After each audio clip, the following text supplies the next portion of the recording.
എൻ്റെ എല്ലാ കൂട്ടുകാർക്കും ഈ പുതിയ വീഡിയോയിലേക്ക് സ്വാഗതം.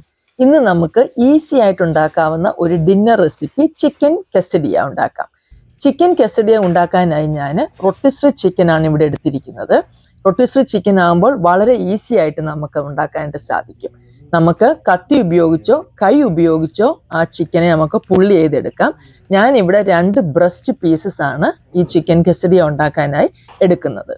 ഈ ബ്രസ്റ്റ് പീസസിനെ നമുക്ക് ചെറിയ ചെറിയ പീസസ് ആയിട്ട് കട്ട് ചെയ്തെടുക്കാം. അതിനെ ആദ്യം ഇങ്ങനെ സൈഡ് വൈസ് കട്ട് ചെയ്യുക, എന്നിട്ട് വീണ്ടും നമ്മൾ തിരിച്ചു വെച്ചിട്ട് വീണ്ടും കട്ട് ചെയ്യുക. അപ്പോൾ നമുക്കത് ചെറിയ പീസസ് ആയിട്ട് ലഭിക്കുന്നതാണ്.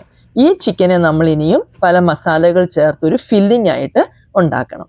ഫില്ലിംഗ് ഉണ്ടാക്കാനായി ഒരു പാൻ അടുപ്പത്ത് വെച്ചിട്ടുണ്ട്. 2 ടീസ്പൂൺ ഒലിവ് ഓയിൽ ഒഴിക്കുക. എണ്ണ ചൂടായി കഴിയുമ്പോഴേക്കും ഒരു മീഡിയം സൈസ് റെഡ് ഓണിയനും ഒരു ബെൽ പെപ്പറും ചെറുതായിട്ട് കട്ട് ചെയ്ത് എണ്ണയിലേക്ക് ഇടുക. അതൊന്ന് മിക്സ് ചെയ്യുക. അത് കഴിഞ്ഞിട്ട് നമുക്ക് ഇതിലേക്ക് കുറച്ച് ഉപ്പും കുരുമുളക് പൊടിയും ആഡ് ചെയ്യണം. ഞാനിവിടെ 1/2 ടീസ്പൂൺ ഉപ്പും 1/2 ടീസ്പൂൺ കുരുമുളക് പൊടിയാണ് ആഡ് ചെയ്യുന്നത്. നന്നായി ഇളക്കി യോജിപ്പിക്കുക. അത് കഴിഞ്ഞ് നമ്മൾ കട്ട് ചെയ്ത് വെച്ച ചിക്കൻ അതിലേക്ക് ഇട്ട് കൊടുക്കുക. ഈ ബെൽ പെപ്പറും ഓണിയനും ഒത്തിരി ഒന്നും കുക്ക് ചെയ്ത് പോകണ്ട. ഈ സമയത്ത് നമുക്ക് ഒന്ന് ഇളക്കി കഴിയുമ്പോൾ തന്നെ ചിക്കൻ ആഡ് ചെയ്ത് കൊടുക്കാവുന്നതാണ്. ചിക്കൻ ഇട്ട് നന്നായി ഇളക്കിയതിന് ശേഷം നമുക്കിനിയും ഒന്ന് അടച്ചു വെക്കാം. ജസ്റ്റ് 1 മിനിറ്റ് ഒന്ന് അടച്ചു വെച്ച് വേവിക്കുക. 1 മിനിറ്റ് കഴിയുമ്പോൾ നമ്മൾ തുറന്ന് ഒന്ന് വീണ്ടും ഇളക്കുക. ഇളക്കിയതിന് ശേഷം നമുക്ക് കുറച്ച് സ്പൈസ് പൗഡേഴ്സ് ആഡ് ചെയ്യാനുണ്ട്. അതിനായി നമുക്ക് 1 teaspoon garlic powder, 1 teaspoon onion powder, 1 teaspoon paprika പൊടി, ഒരു 1/4 ടീസ്പൂൺ ചെറിയ ജീരകത്തിൻ്റെ പൊടി, പിന്നെ ഒരു 1/2 ടീസ്പൂൺ മുളക് പൊടി. ഇതെല്ലാം ചേർത്ത് വീണ്ടും നന്നായി ഇളക്കുക.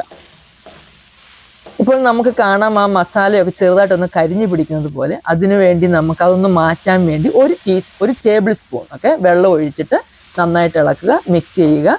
ഇപ്പോൾ നമ്മുടെ ഫില്ലിങ് റെഡിയായി കഴിഞ്ഞു. ഇനി നമുക്ക് എങ്ങനെയാണ് കെസഡിയ ഉണ്ടാക്കുന്നതെന്ന് നോക്കാം. അതിനായി ഒരു അയൺ സ്കില്ലറ്റ് ഞാൻ സ്റ്റൗവിൽ വെച്ചിട്ടുണ്ട്. അത് ചൂടായിക്കൊണ്ടിരിക്കുന്നു. അത് ചൂടാകുന്ന സമയം ആ ടൊർട്ടിയ എങ്ങനെ നമുക്ക് പ്രിപ്പയർ ചെയ്യാം. ഞാനിവിടെ കടയിൽ നിന്ന് വാങ്ങിയ എക്സ്ട്രാ ലാർജ് ഫ്ലവർ ടൊർട്ടിയ ആണ് യൂസ് ചെയ്യുന്നത്. ലാർജ് അല്ലെങ്കിൽ എക്സ്ട്രാ ലാർജ് നിങ്ങൾക്ക് യൂസ് ചെയ്യാം. ഒരു ടൊർട്ടിയ എടുക്കുക. അതിൽ ഒരു സൈഡിലേക്ക് നമ്മൾ കുറച്ച് ബട്ടർ അപ്ലൈ ചെയ്യണം. ഒരു റൂം ടെമ്പറേച്ചറിലുള്ള ബട്ടർ ആണെങ്കിൽ ഈസി ആയിട്ട് നമുക്കത് അപ്ലൈ ചെയ്യാമെങ്കിൽ സ്പ്രെഡ് ചെയ്യാനായിട്ട് സാധിക്കും. ഒരു സൈഡിൽ മാത്രം ബട്ടർ അപ്ലൈ ചെയ്താൽ മതി. ആ ബട്ടർ പുരട്ടിയ ആ സൈഡ് വേണം നമ്മൾ സ്കില്ലറ്റിൻ്റെ മുകളിലേക്ക് ഇടാൻ. കണ്ടോ? ഓക്കെ. ഇനി നമ്മൾ തീ സൂക്ഷിക്കണം. ഹൈ തീയിൽ ഒരിക്കലും വെക്കരുത്. നമ്മുടെ ടൊർട്ടിയ കരിഞ്ഞു പോകും. ഒരു മീഡിയത്തിനും ലോയ്ക്കും ഇടയ്ക്ക് വേണം തീ വെക്കാനായിട്ട്. എന്നിട്ട് നമ്മൾ ഇഷ്ടമുള്ള ചീസ് യൂസ് ചെയ്യാം. എന്നാലും കെസഡിയയ്ക്ക് എനിക്ക് തോന്നുന്നു ഈ ഷാർപ്പ് ചെഡർ ചീസാണ് നല്ലതെന്ന്. അതിനായി ഞാൻ ഉപയോഗിക്കുന്നത് ഷ്രെഡഡ് ആയിട്ടുള്ള ഷാർപ്പ് ചെഡർ ആണ്. അത് ഫുൾ വെക്കുക. അത് കഴിഞ്ഞിട്ട് ഒരു സൈഡിലേക്ക് ഫില്ലിങ് വെക്കുക.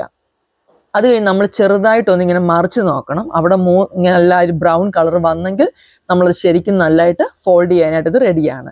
അത് നന്നായിട്ട് ഈക്വലി അത് ഫോൾഡ് ചെയ്തെടുക്കുക. കണ്ടോ? അപ്പോൾ നല്ല ബ്യൂട്ടിഫുൾ ആയിട്ട് അത് വന്നിട്ടുണ്ട്. ഈ ഒരു കളറാണ് നമ്മൾ ഉദ്ദേശിക്കുന്നത്. വളരെ ക്രിസ്പി ആയിരിക്കും. ഇനി നമ്മളൊന്ന് തിരിച്ചിട്ട് ഈ സൈഡും കൂടെ ഒന്ന് മുരിച്ചെടുക്കുക.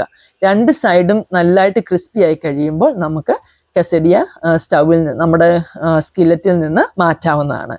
ഇത്രേ ഉള്ളൂ. ഇത്രയും കൊണ്ട് നമ്മുടെ ചിക്കൻ കെസഡിയ, ഈസി ആയിട്ടുള്ള ടേസ്റ്റി ആയിട്ടുള്ള ചിക്കൻ കെസഡിയ റെഡിയായി കഴിഞ്ഞു. ഇനി ഒരു ലാർജ് കെസഡിയയെ നമുക്ക് 3 പാർട്ടായിട്ട് ഡിവൈഡ് ചെയ്യാനായിട്ട് സാധിക്കും. ഇങ്ങനെ ട്രയാങ്കിൾ ഷേപ്പിൽ നമുക്കത് കട്ട് ചെയ്തെടുക്കാനായിട്ട് സാധിക്കും. ഇപ്പോൾ നമ്മൾ 2 ബ്രസ്റ്റ് പീസ് കൊണ്ട് ഉണ്ടാക്കിയ ഫില്ലിങ് കൊണ്ട് എനിക്ക് 4 ലാർജ് കെസഡിയ ഉണ്ടാക്കാനായിട്ട് സാധിച്ചിട്ടുണ്ട് കേട്ടോ. ഓക്കെ. അപ്പം നമുക്ക് അതനുസരിച്ച് നമുക്ക് വീട്ടിലുണ്ടാക്കാമല്ലോ. 4 ലാർജ് കെസഡിയ ഉണ്ടാക്കിയിട്ടുണ്ട്.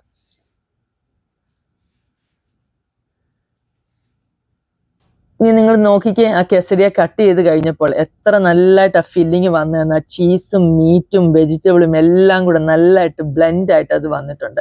വളരെ ടേസ്റ്റി ആയിട്ടുള്ള ഈസി ആയിട്ട് ഉണ്ടാക്കാൻ പറ്റുന്ന ഒരു ഡിന്നർ റെസിപ്പിയാണ്. ഇനി ഇത് കഴിക്കാനായി നമ്മൾ യൂസ് ചെയ്യുന്നത് അതിൻ്റെ കൂടെ സവർ ക്രീമാണ്, അല്ലെങ്കിൽ ഗ്വാക്കമോളി ഉണ്ടെങ്കിൽ അതും യൂസ് ചെയ്യാവേ. ഈ സവർ ക്രീമും ഗ്വാക്കമോളിയും രണ്ടും യൂസ് ചെയ്യാം. എന്നിട്ട് അത് നമ്മൾ അതിനകത്ത് മുക്കി കഴിക്കുക. വളരെ ടേസ്റ്റി ആയിട്ടുള്ള ഒരു റെസിപ്പിയാണ്. എല്ലാവരും ഇത് ട്രൈ ചെയ്യണം കേട്ടോ. ട്രൈ ചെയ്തിട്ട് നിങ്ങൾ ഇഷ്ടമായെങ്കിൽ നിങ്ങളുടെ അഭിപ്രായം എന്നോട് പറയണം. നിങ്ങൾ ചാനൽ ഒന്ന് സബ്സ്ക്രൈബ് ചെയ്യണം, എന്നെ സപ്പോർട്ട് ചെയ്യണം.